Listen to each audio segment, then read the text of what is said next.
दर्शकों नमस्कार। डीडी हिमाचल से आप कार्यक्रम देख रहे हैं नमस्ते हिमाचल। दर्शकों, आप जानते हैं भारत देश को विविधताओं भरा देश कहते हैं। यहाँ पर अलग अलग प्रांतों की अपनी अपनी संस्कृति है। इसी भारत देश में देवभूमि हिमाचल प्रदेश बहुत प्रसिद्ध है। और आप जानते हैं हिमाचल प्रदेश को देवभूमि इसलिए कहते हैं क्योंकि यत्र तत्र सर्वत्र जहाँ भी हम जाते हैं वहाँ देवता हमारे सम्मुख रहते हैं, या दूसरी भाषा में अगर हम कहें तो देवताओं ने इस स्थली में निवास किया है, इसलिए भी इसको देवभूमि कहते हैं। और तीसरा परिप्रेक्ष्य ये भी है कि यहाँ के जो लोग हैं, यहाँ की जो संस्कृति है, यहाँ की जो सभ्यता है वो देवतुल्य है, देवताओं से मिलती है, इसलिए यहाँ को देवभूमि हिमाचल के नाम से जाना जाता है। नमस्ते हिमाचल कार्यक्रम में हम ऐसी शख्सियतों को आपके सामने लाते हैं जिन्होंने कला संस्कृति के क्षेत्र में अपना बहुत नाम कमाया है। आज का नमस्ते हिमाचल कार्यक्रम का हमारा जो शीर्षक है वो है संस्कृति के संरक्षक। आप जानते हैं दर्शकों, हमारे संस्कारों को 16 संस्कारों के नाम से जाना जाता है और देवभूमि हिमाचल के जो लोग हैं वो इन संस्कारों को बहुत महत्व देते हैं। जहाँ गीत संगीत की बात आती है वहाँ इन 16 संस्कारों के साथ हमारी संस्कृति जुड़ी है, संगीत जुड़ा है, गीत जुड़ा है। लेकिन आज की जो पीढ़ी है इस संस्कृति को भूलती जा रही है। उनके जहन में फिल्मों के गाने तो हैं, लेकिन हमारी संस्कृति कहाँ से उठी, हमारे गाँव की क्या सभ्यता है, ये हम भूल चुके हैं। आज के कार्यक्रम में हमारा उद्देश्य है कि हम इस संस्कृति को अपने आने वाली पीढ़ी को बताएं। दोस्तों, आज हमारे बीच ज़िला सोलन के बातल गांव से सुमन शर्मा जी पधारी हैं। सुमन जी संस्कृति की ऐसी संरक्षक है जो प्राचीन सभ्यता, जो संस्कारों के गीत थे, इन्होंने आज भी उनको जिंदा रखा है। जब भी कहीं गांव में कोई कार्यक्रम होता है, कोई संस्कार से संबंधित किसी भी तरह का प्रोग्राम रहता है, तो सुमन जी की सहभागिता वहां पर बहुत अच्छी रहती है। और ये अपनी संस्कृति से इतनी बढ़िया जुड़ी है कि इनको हमने विशेष तौर पर आज आमंत्रित इसलिए किया है ताकि हम संस्कृति को आगे ले जाएं। सुमन जी, कार्यक्रम में आपका अभिनंदन। नमस्कार जी। हमारे सबसे पहले मैं डीडी हिमाचल का धन्यवाद करना चाहती हूँ, जिन्होंने आज मुझे इतना अच्छा मौका दिया है इस मंच पर आने का। मैं आभारी हूँ। और बातलेश्वर महाराज जी को भी मैं प्रणाम करती हूँ, अपनी कुल माता को प्रणाम करती हूँ। वो मेरे ऊपर सदा अपना आशीर्वाद बनाए रखें। आभार तो सुमन जी हम आपका व्यक्त करते हैं। आपने अपनी संस्कृति को संजो के रखा है, आप उस संस्कृति का संवहन आगे कर रही हैं। आज भी आपकी आवाज़ गांव में सुनी जाती है, लोग आपको अपने घरों में बुलाते हैं और आप बहुत अच्छी आवाज़ के साथ इन संस्कृतियों को प्रस्तुत करती है। आपसे परिचय जानना चाहते हैं, आप कहाँ से संबंध रखती है, आपकी शिक्षा दीक्षा और कहाँ आपका विवाह हुआ? मेरा नाम सुमन शर्मा है। मैं बातल से हूँ, गाँव बातल से। जो मेरा मायका है वो बिलासपुर में है। बिलासपुर गांव साई फरड़ा के छोटा सा गांव है जहां मेरा जन्म हुआ, जो कि बंदलाधार की गोद में जो है वो स्थित है, जो गांव है साई फरड़ा जो गांव है। मेरी शिक्षा जो हुई वो बिलासपुर में ही हुई। पहले मंडी माणवा स्कूल था जो 5वीं तक की शिक्षा थी। फिर 8वीं तक की शिक्षा जो हुई वो रघुनाथपुरा स्कूल में हुई। और उसके बाद सीनियर सेकेंडरी स्कूल में मैंने +2 किया है। फिर उसके बाद 1 साल कॉलेज, प्रभाकर कॉलेज में मैंने एडमिशन लिया। क्योंकि पहले ऐसा भी होता था कि लड़कियों को ज़्यादा पढ़ाने की इतनी जब नहीं सोचता था कोई कि लड़कियों को ज़्यादा पढ़ाना है, ऐसा सोचते थे सब कि इनको थोड़े घरेलू काम सिखाने हैं और जो है वो उनकी शादी कर देते थे बहुत जल्दी। तो जब आज से हम 30-32 साल पहले की बात करें तो 18 साल की उम्र में, 19 साल की उम्र में जो है वो शादियां हो जाती थी। तो मेरी शादी भी इतनी जल्दी हो गई थी। ग्रेजुएशन जो है वो मैंने फिर शादी के बाद की है। आपने जिक्र किया है कि आपका मायका बिलासपुर में है और बंदलाधार का भी आपने अपने शब्दों में व्याख्यान किया। दर्शकों, हम बताना चाहते हैं ये वही बंदलाधार है जहाँ से हिमाचल प्रदेश की बहुत ही लोक प्रसिद्ध आवाज़ गंभरी देवी आपने सुनी होगी, आपके बुजुर्गों ने सुनी होगी। एक ऐसी शख्सियत थी जिनके गाए हुए गीत आकाशवाणी में, दूरदर्शन में आज भी बज रहे हैं। सुमन जी, आज आप कार्यक्रम में आए ही हैं। आपने जिक्र किया कि आप बातल गांव से हैं, तो बातल गांव तो भगवान शंकर की भूमि हाँ मानी जी, जाती जी, है। जी, हाँ जी। कोई ऐसा भगवान शंकर का भजन जिसको आप हमारे दर्शकों तक पहुंचाना चाहें, प्रस्तुत करें। शिव कैलाशों के वासी धौली धारों के राजा शंकर संकट हरना, बोले बाबा शंकर संकट हरना।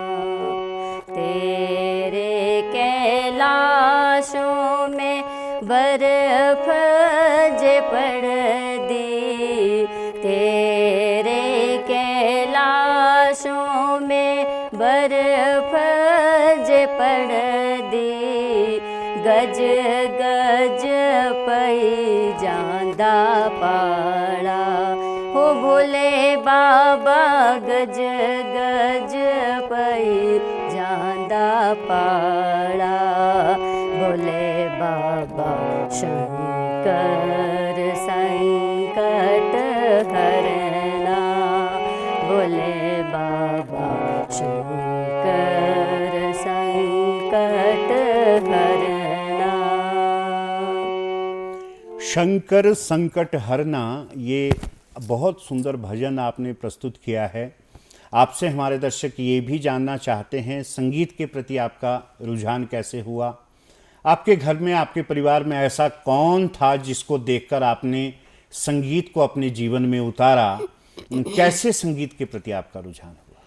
हमारे घर में, ससुराल में तो हमारे कोई संगीत के शौकीन इतने ज़्यादा कोई नहीं थे, लेकिन मायके में थोड़ा माहौल था। जैसे कि हम बहनें, हमारे मासियाँ बुआ जी वगैरह जो हैं वो सब गाते थे। जैसे कि एक गांव की संस्कृति होती है, हमारी धरोहर है जी।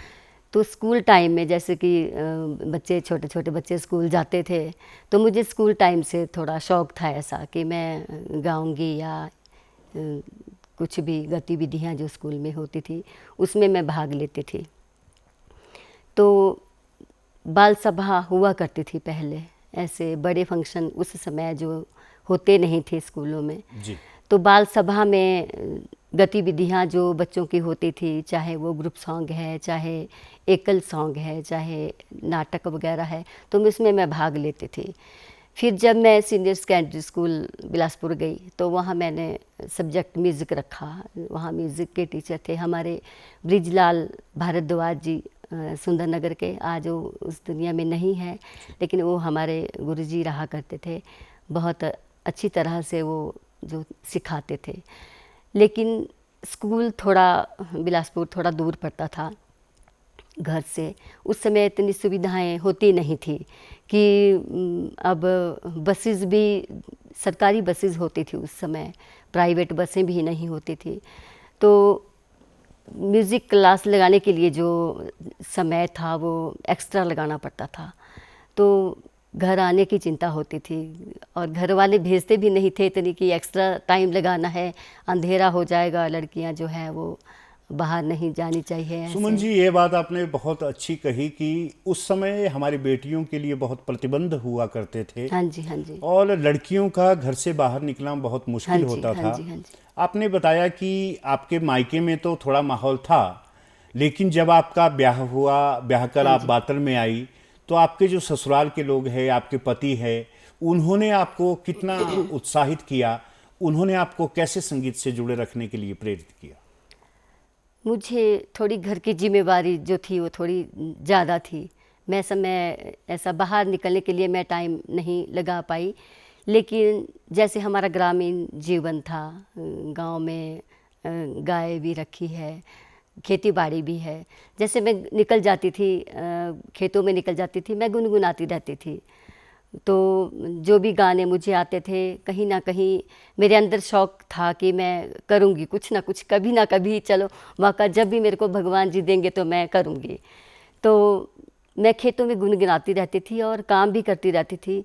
तो घंटा हो जाता था, मुझे अपने काम की भी कोई थकान नहीं होती थी, जैसे गुनगुनाते रहना और गाना गाते रहना। तो फिर गांव में जो फंक्शन होते थे वहाँ आना जाना, वहाँ सीखना, तो वही मेरे लिए बहुत मायने आप रखता है। जो हमारी संस्कृति से जुड़े गीत हैं, संस्कार गीत जिनको हम अपनी भाषा में कहते हाँ हैं, जी, हाँ जी। उनको आप बखूबी समझती है, उनको जानती है। एक ब्याई करके हमारे भाषा में एक गीत गाया जाता है। अगर सुबह की इस बेला में उस गीत को, ये ब्याई है क्या, इसको हाँ कब जी। गाया जाता है, औरतें किस तरह से इसको प्रस्तुत करती है, कृपया करके आप हमारे दर्शकों को बताएं और सुनाएं भी। ये ब्याई जो है वो बहुत ही समय पहले की है, युगों की हो सकती है, क्योंकि जब हम अब अपने बुजुर्गों के पास बैठते हैं तो वो अपनी जब बातें सुनाते हैं हमारे को कि कैसे कैसे पहले बच्चे हुआ करते थे। जैसे कि बच्चे घर में ही होते थे पहले, दाइयाँ माइयाँ जो होती थी वो घर में ही प्रसव करवा देते थे। तो जो घर के जेंट्स लोग होते थे वो बाहर होते थे, अगर कमाने के लिए निकल गए हैं बाहर, जैसे कि बच्चे के दादाजी हैं, बच्चे के पापा हैं, वो घर में नहीं होते थे। तो जो भी घर में एक है, चाहे वो सास है, चाहे वो माँ है, कोई भी, तो वही वहाँ पे होते थे। तो कितने दिन बीत जाते थे, क्योंकि नौकरियां कहीं दूर भी होती थी, सुविधाएं नहीं होती थी, रास्ते बंद होते थे, कहीं बर्फ़ पड़ी है तो पिताजी बच्चे के या दादाजी बाहर हुआ करते थे, और घर में बच्चा भी हो जाता है और उसके बाद वो 11 दिन का भी हो जाता है, लेकिन उनको घर वालों को जो है वो पता भी नहीं चलता था कि घर में बच्चा हो गया है। ऐसा भी टाइम था, कभी ऐसा भी टाइम था जब हम बुज़ुर्गों से, अपने बुज़ुर्गों से सुनते हैं, उनकी गाथाएं हम बैठ के उनके विचारों को जब सुनते हैं तो हम सोचते हैं कि ये कितना कैसा समय था जो ऐसा था कि पता भी नहीं चलता था और घर में बच्चा हो गया है। तो उसके लिए मैं आपको एक ब्याई सुनाती हूँ।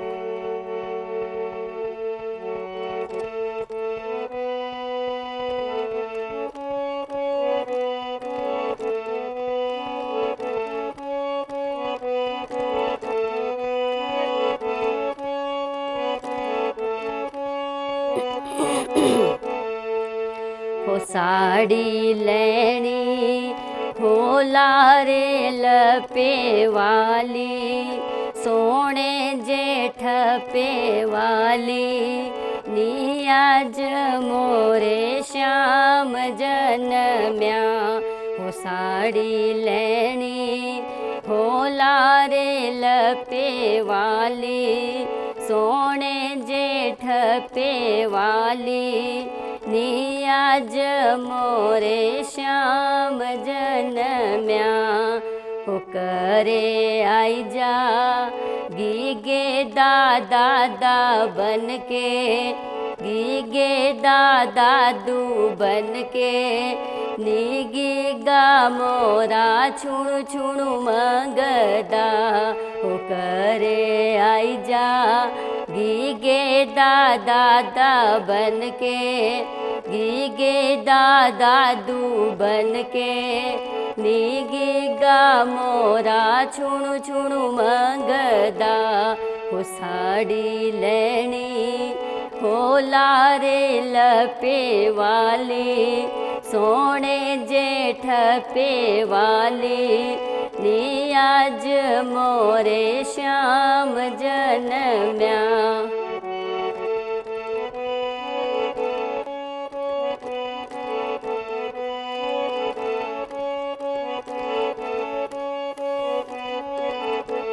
हो करे आई जा गीगे दा पापा बन के, गीगे दा बाबा बन के, नी गीगा मोरा लोरी मगदा। हो करे आई जा गीगे दा पापा बन के, गीगे दा बाबा बन के, नी गीगा मोरा लोरी मगदा।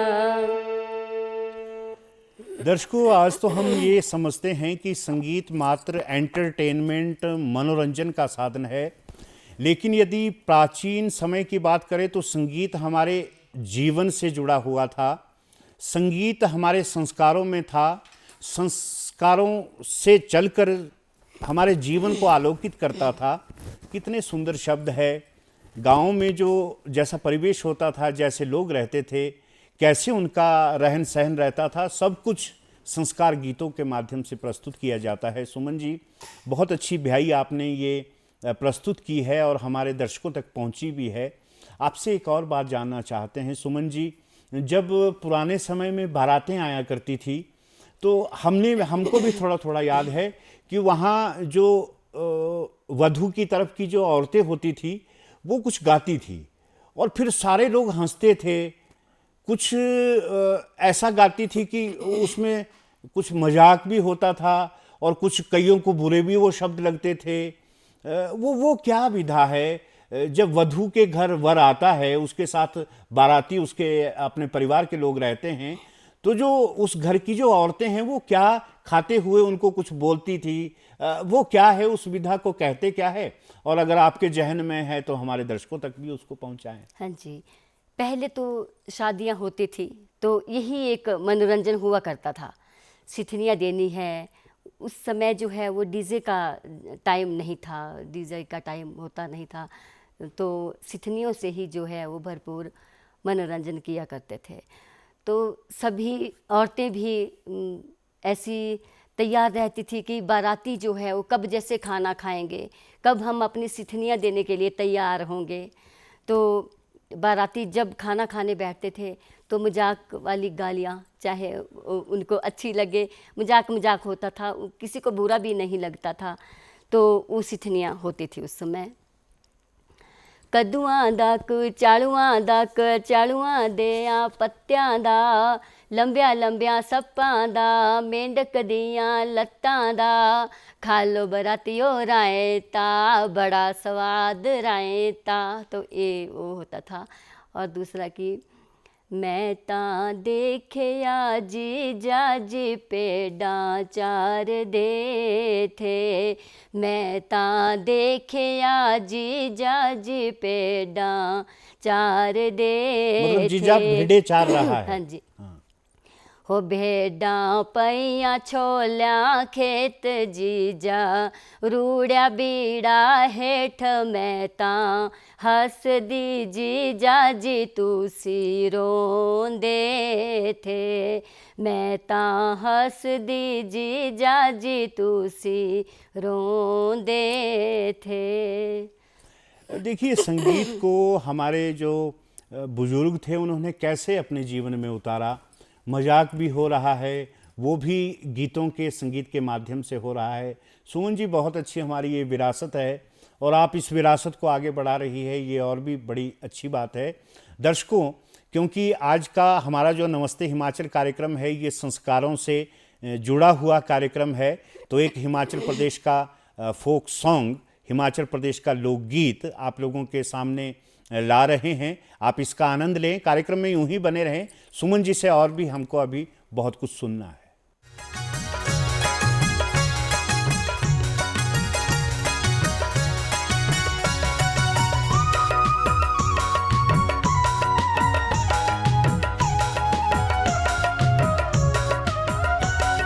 जली जांदी चांदनी री रात, नोना पर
हिमाचल प्रदेश की बहुत ही बेहतरीन आवाज़ गीता जी को आप सुन रहे थे।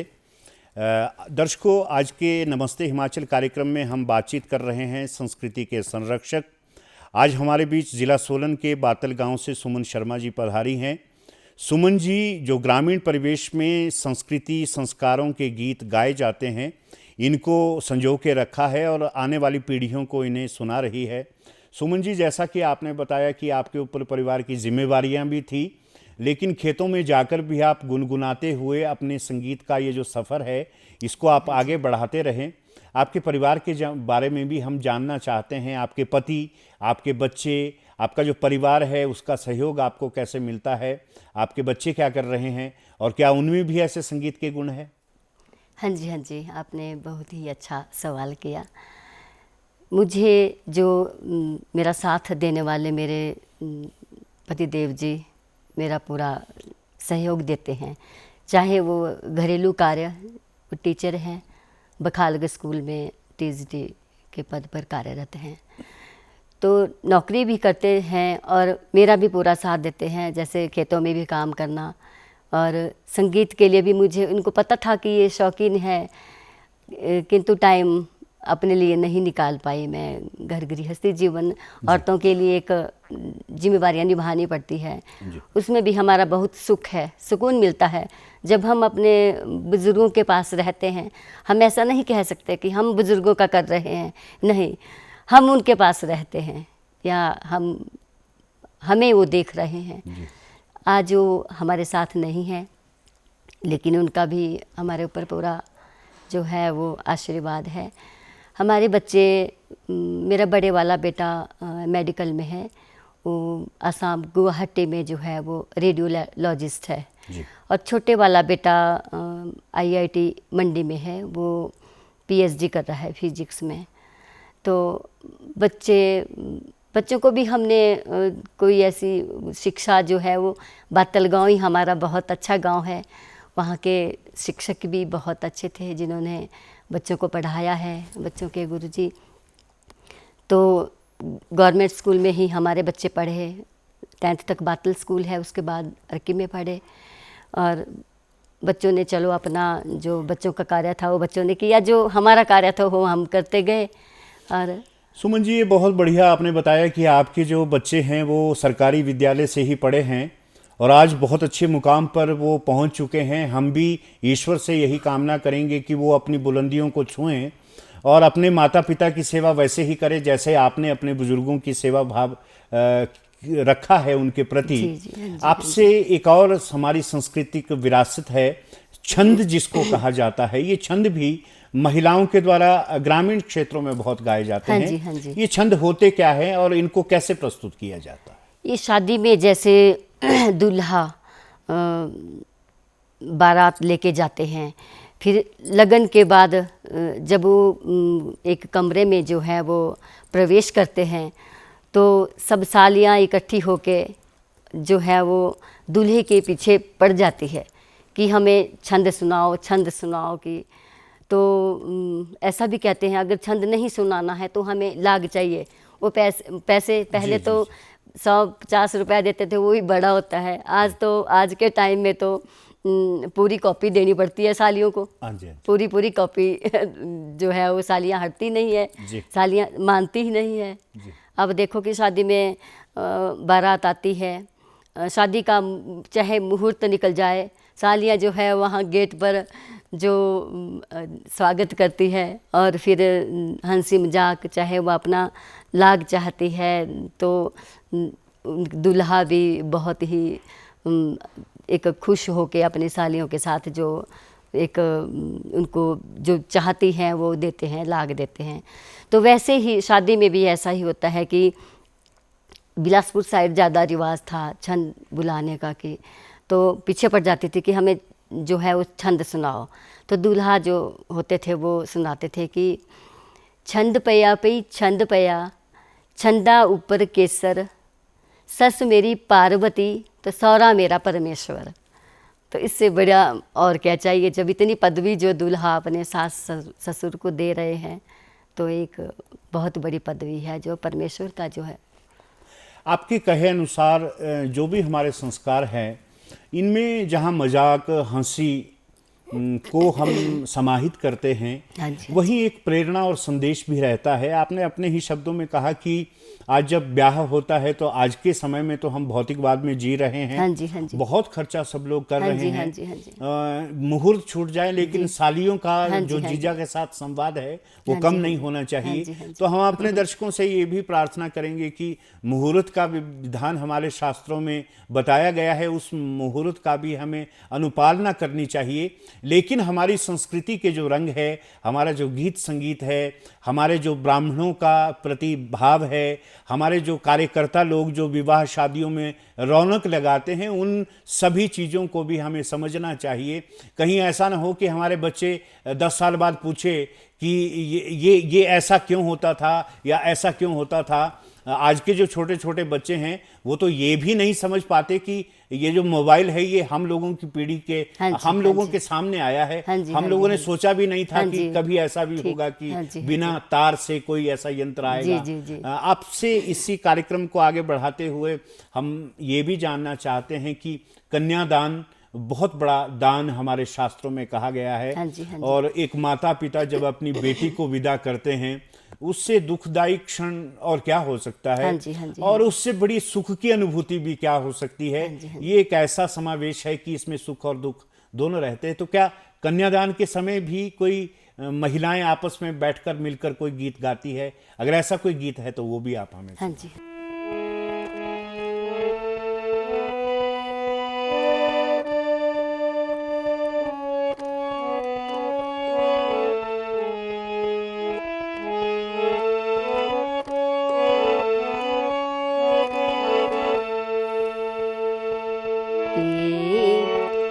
पिता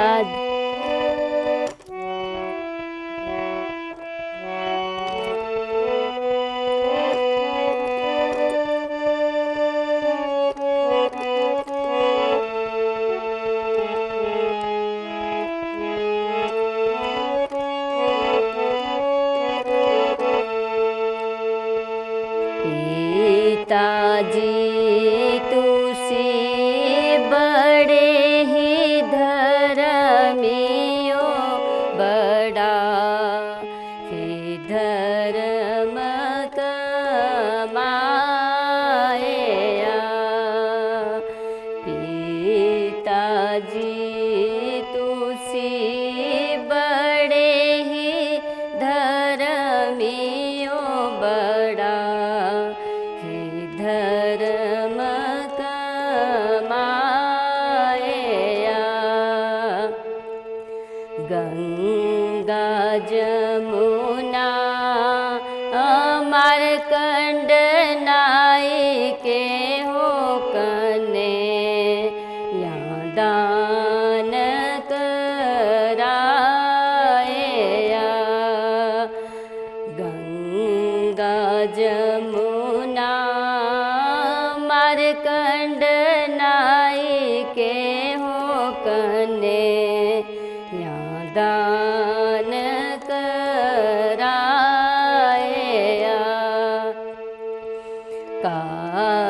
कादशीदा व्रत लई के हो द्वादशी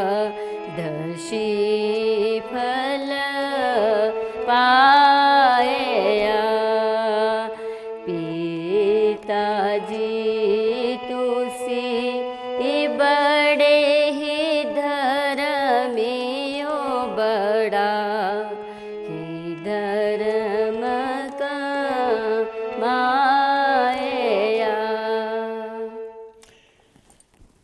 सुमन जी, ये जो संस्कार गीत है ये वर्षों से हमारे संस्कारों में, हमारे विवाह आदि जो कृत्य हैं उनमें पेश किए जाते हैं, प्रस्तुत किए जाते हैं। आपका जो गांव है वो बहुत विलक्षण गांव कहा जाता है। वहाँ पर बहुत से ऐसे मकान, ऐसे घर है जो एक दूसरे से जुड़े हैं और इस गांव की संस्कृति बहुत समृद्ध है। आपके गांव के बारे में हम कुछ जानना चाहते हैं। कैसे लोग आपस में मिलजुल कर वहाँ पर रहते हैं, कैसे संस्कृति का आदान प्रदान आपस में रहता है, और आपसी आपका जो तालमेल है वो बातल गांव का कैसा है? बातल गांव एक बहुत बड़ा गांव है, जिसे छोटी काशी के नाम से भी जाना जाता है। इस गांव में बहुत पहले से ही बहुत ज्योतिषी और कर्मकांड, संगीत के विद्वान हुआ करते थे। उन्हें उतनी सुविधा भी नहीं होती थी उस समय। जब जैसे हम सुनते हैं कि गांव में एक पाठशाला हुआ करती थी, तो उसमें वो अपना अध्ययन किया करते थे, अपना ज्योतिष का जो पढ़ाई थी वो उस कमरे में किया करते थे। और वो अपनी शिक्षा के लिए बाहर जाया करते हैं, जैसे कि काशी, मथुरा, बनारस, लाहौर, वहाँ से जो है वो शिक्षा ग्रहण करके आते थे। फिर जब वो गांव आते थे तो आसपास के और गांव के लोग भी जो है वो बातल में उनसे सीखने आते थे, उनसे इनके पढ़ाई का, संस्कृत का, ज्योतिष का काम वो बातल आके सीखते थे। उस समय तो सुविधा भी नहीं होती थी, कहते हैं कि लाइट भी नहीं थी, बिजली भी नहीं थी, तो वो लैंप की रोशनी में जो है वो अपना पढ़ाई करते थे और कर्मकांड में बहुत आगे थे। आज भी हमारे गांव के ज्योतिष आज भी उतने ही एक से एक बढ़कर हैं। जो बहुत समृद्ध विरासत है आपकी और बहुत अच्छी संस्कृति को आप लोग लेके चले हैं। ये जो संस्कार आप लोगों के पास है ये आपके बच्चों में भी आए और आने वाले समय में भी हम छोटी काशी बातल को ऐसे ही समृद्ध देखें, ऐसी हमारी कामना है। आपसे अब ये हम चर्चा करना चाहते हैं कि औरतों को हमने बहुत बार सुना है कि सुहाग गाएंगे। ये सुहाग क्या है, ये कैसी विधा है और औरतें सुहाग किस अवसर पर गाती हैं? मुख्य कौन कौन से सुहाग है जो गांव में प्रचलित है? यदि आपके जहन में कोई सुहाग इस समय है तो हमारे दर्शकों तक पहुंचाएं। बापूजी दे आंगणे में सोने दी चिड़िया, बापूजी दे आंगणे में सोने दी चिड़िया, चिड़िया ने कल उड़ी जाना मेरे, ने कल उड़ी जाना मेरे बापूजी, चिड़िया ने कल उड़ी जाना मेरे बापूजी, मैं होई पराई, हुई मेरे बापूजी, मैं होई पराई, सस भी पराई मेरी, ननद पराई, सस भी पराई मेरी, ननद पराई, किसनो दिला दी सुनाऊं मेरे बापूजी, किसनो दिला दी सुनाऊं मेरे बापूजी, मैं होई पराई, हुई मेरे बापूजी, मैं होई पराई।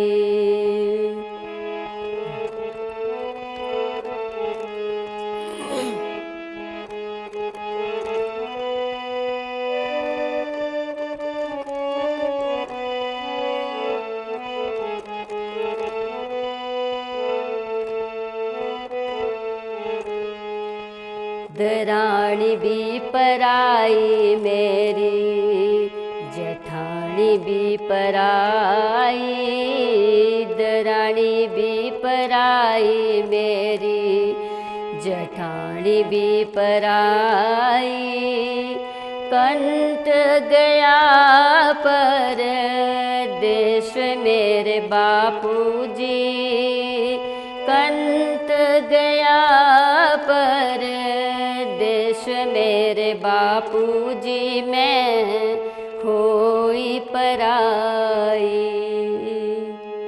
बहुत सुंदर ये शब्द हैं और इस गीत का जो भाव है वो अपने आप बयां कर रहा है कि कैसी संवेदनाएं रहती है उस समय जिस समय हमारे घर में कोई विवाह या कोई संस्कार मनाया जाता है। लेकिन हम अपने नौजवान पीढ़ी से ये भी प्रार्थना करना चाहते हैं कि ये जो हमारे संस्कार गीत है, ये जो हमारे संस्कार है, ये आने वाली पीढ़ियों को भी हमें दे के जाना है। बुजुर्गों के पास बैठना बहुत ज़रूरी है। आजकल हम लोग मोबाइल में इतने उलझ चुके हैं कि माता पिता के पास, बुजुर्गों के पास बैठने का हमारे पास समय नहीं है। संस्कृति का संवहन बुजुर्गों से बच्चों के पास आता है और वैसे ही ये आगे बढ़ता रहता है। एक और बहुत बेहतरीन लोकगीत आप लोगों के समक्ष लेके आ रहे हैं। इस लोकगीत के बाद सुमन जी से हम चर्चा करेंगे। आइए सुनते हैं ये बहुत बढ़िया सा लोकगीत।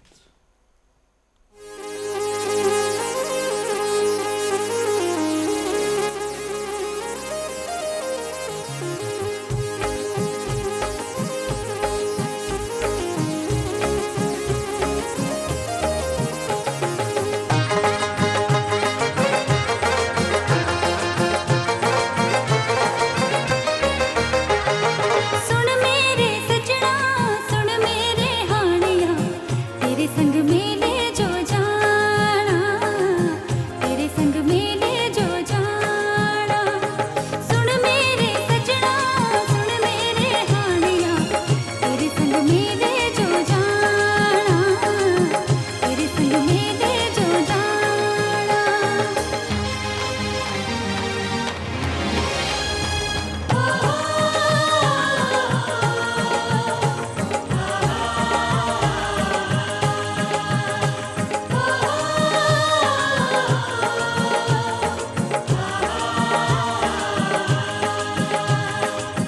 संग सहेली मेरी मेले जो चलिया, संग सहेली मेरी मेले जो चलिया।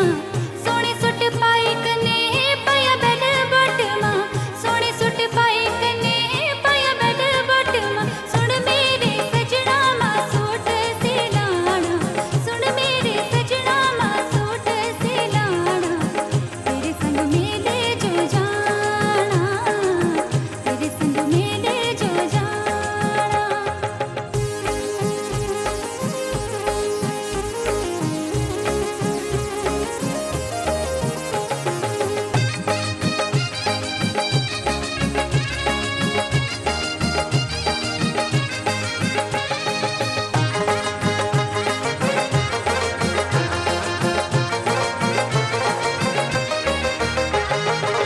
अम्मा तेरी मन दीना, बापू तेरा मन दा।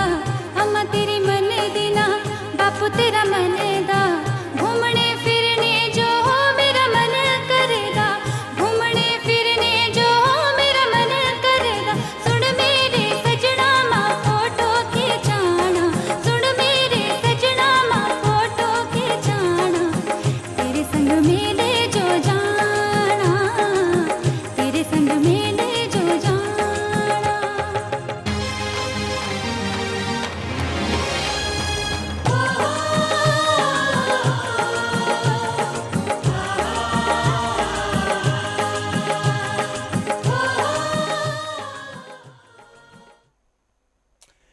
कृतिका तनवर की आवाज़ में आपने सुना ये लोकगीत।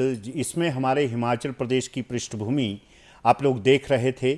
इस समय हमारे साथ कार्यक्रम में मौजूद है श्रीमती सुमन शर्मा जी। आज नमस्ते हिमाचल कार्यक्रम में हम चिंतन कर रहे हैं संस्कृति के संरक्षक, कैसे हम अपनी संस्कृति को आगे लेके जा सकते हैं और हमारी संस्कृति का महत्व क्या है। भारत के विषय में यदि हम समझना चाहे, जानना चाहे, तो भारतस्य प्रतिष्ठे द्वे संस्कृति संस्कृतम च, संस्कृति और संस्कृत ये दो हमारे भारत की प्रतिष्ठाएं हैं। इसी के ऊपर आज हम चर्चा कर रहे हैं, बातचीत कर रहे हैं। सुमन जी, आपने बहुत से ऐसे गीतों का जिक्र किया, आपने उन गीतों को हमारे दर्शकों तक भी पहुंचाया जो आज भी ग्रामीण परिवेश में महिलाओं के द्वारा मिलजुल कर गाए जाते हैं। एक और संस्कार हमको याद आ रहा है, जब विवाह होता है तो वधू का प्रवेश जिस समय होना होता है, तो हमने ऐसा देखा है कि सारे गांव की जो महिलाएं हैं, औरतें हैं, जो छोटी छोटी बेटियां हैं, वो बहुत उत्सुक रहती है कि कब हम दुल्हन के मुंह को देखें, कब हम दुल्हन के सामने जाएं। और ऐसा भी हमारे जहन में आ रहा है कि सारी औरतें इकट्ठी होकर जिस समय वधू प्रवेश होता है उस समय कुछ गाती है। वो वधू प्रवेश के समय कौन सा गीत गाया जाता है, उसका विवाह से क्या संबंध है और उसके बोल क्या रहते हैं और उसकी प्रस्तुति कैसे की जाती है? जी जी, उस समय भी जो गीत गाया जाता है, गाने तो बहुत सारे गाए जाते हैं। जब घर में जो है वो वधू प्रवेश होता है, एक लक्ष्मी का आगमन होता है घर में, तो सबके चेहरे जो हैं वो बहुत खुशी के माहौल में होते हैं। सब उत्सुक रहते हैं कि कब जैसे हम दुल्हन का चेहरा देखें। बच्चे भी बहुत खुश होते हैं, भाभियाँ भी बहुत खुश होती है और परिवार के भी सब खुश होते हैं और गाने भी गाते हैं। जी। जैसे कि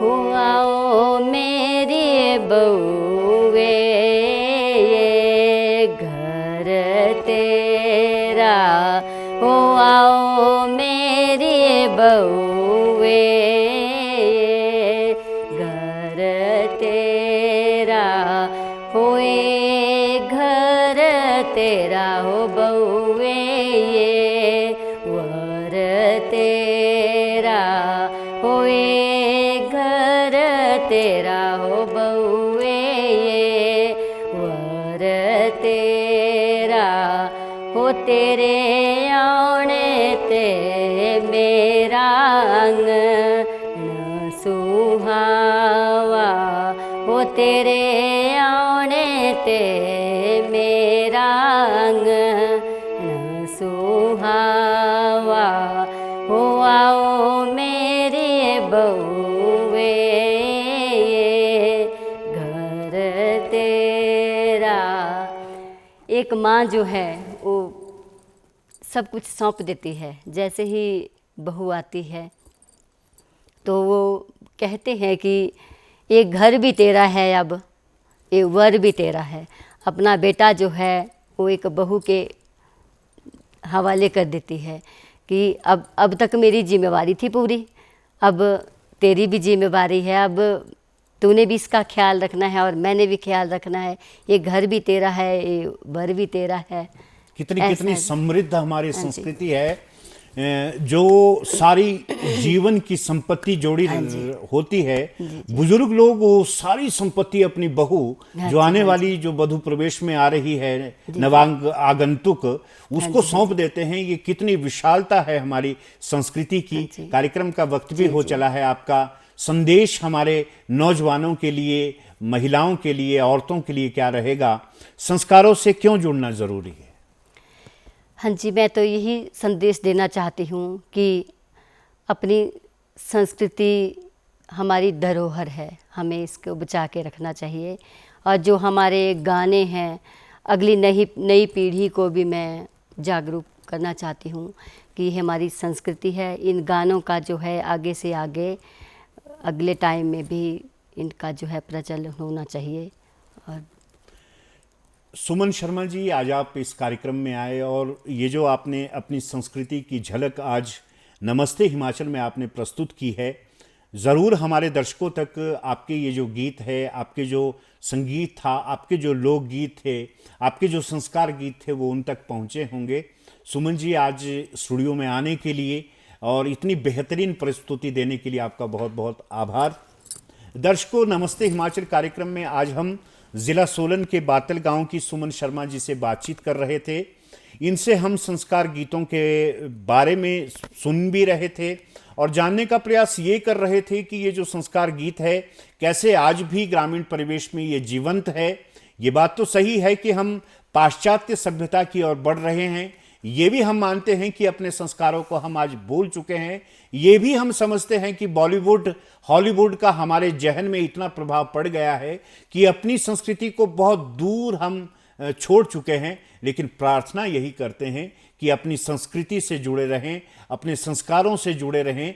अपनी माटी, अपने संस्कारों से जो जुड़ा रहता है, वही देश समृद्धशाली बनता है।